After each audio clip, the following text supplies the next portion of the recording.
मणिशंकर अय्यर ने क्या कुछ कहा, एक बार फिर से दर्शकों को हम सुनवाते हैं।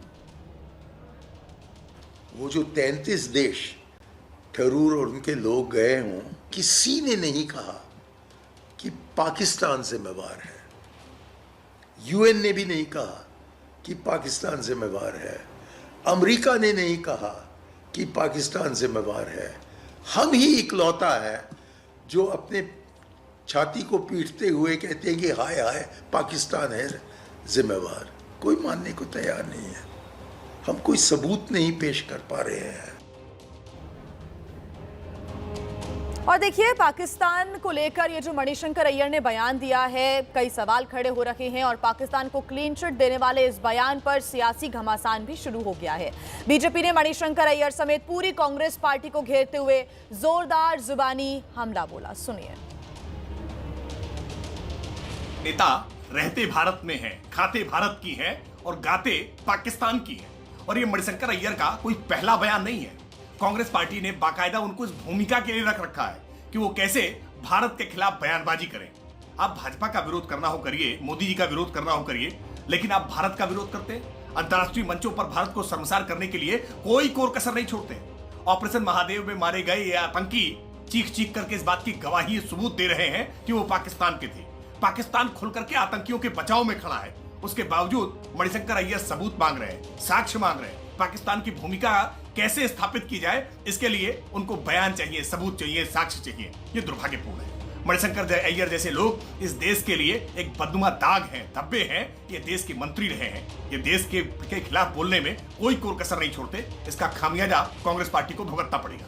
पहलगाम आतंकी हमले में किसका हाथ है और किसने हरकत की, यह पूरा देश जानता है। केंद्र सरकार ने भी पूरी तत्परता और मुस्तैदी से ऐसे आतंकियों के खिलाफ कार्रवाई की।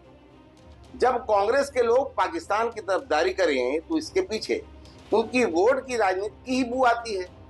कांग्रेस नेता मणिशंकर अय्यर के बयान को कतई स्वीकार नहीं किया जा सकता है कि पहलगाम हमले को किसी देश ने पाकिस्तान को जिम्मेदार नहीं ठहराया है। सांच को आंच क्या, देश का हर आम वो खास जानता है कि इस हमले के पीछे किसका हाथ है। अब कांग्रेस को ना दिखाई दे तो यह उसके नेत्र का दोष है।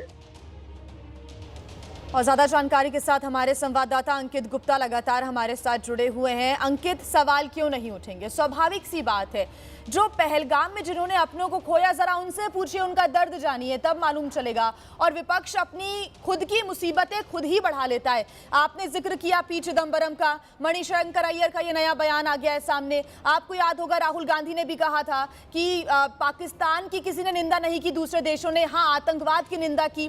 तो ऐसे में अगर अपना ही देश, यहाँ के नेता ही ऐसी बातें करेंगे तो कैसे आतंकवाद के खिलाफ लड़ेंगे?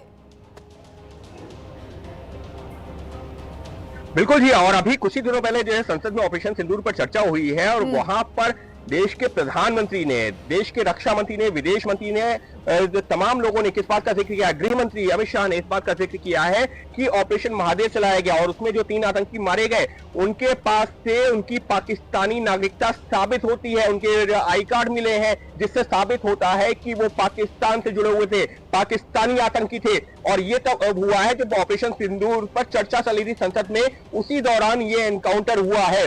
अब उसके बाद में मणिशंकर अय्यर ये कह रहे हैं कि क्या सबूत है, अगर उनको सबूत चाहिए तो अब उसके बाद में क्या ही कहा जाए, क्यों नहीं सवाल उठाएंगे, जब खुद संसद में इस बात का सबूत दिया जा चुका है कि जो तीनों आतंकी मारे गए वो जो पहलगाम में हमला हुआ था उससे जुड़े हुए थे। तीनों की पाकिस्तानी जो है जो इन्वॉल्वमेंट है, वो उनकी जो है जो एसोसिएशन है वो साबित हो चुकी है। तो ऐसे में और क्या सबूत चाहिए मणिशंकर अय्यर साहब को? और इसी वजह से आज जो अभी कुछ ही देर बाद बीजेपी की एक प्रेस कॉन्फ्रेंस भी है और जो जानकारी यही मिली है कि बीजेपी की तरफ से लगातार अब इसको लेकर के न सिर्फ बीजेपी बल्कि तमाम एनडीए के नेता इसी को लेकर के सवाल उठाएंगे कि आखिर बार बार जो विपक्षी नेता हैं क्यों इस तरीके के बयान देते हैं जिससे पाकिस्तान को मौका मिलता है। बिल्कुल अंकित, बड़ा सवाल है, पाकिस्तानी प्रेम दिल में जागृत क्यों हो रहा है? ये तो बड़ा सवाल है ही, क्योंकि पाकिस्तान की हरकत तो ये पूरी दुनिया जानती है।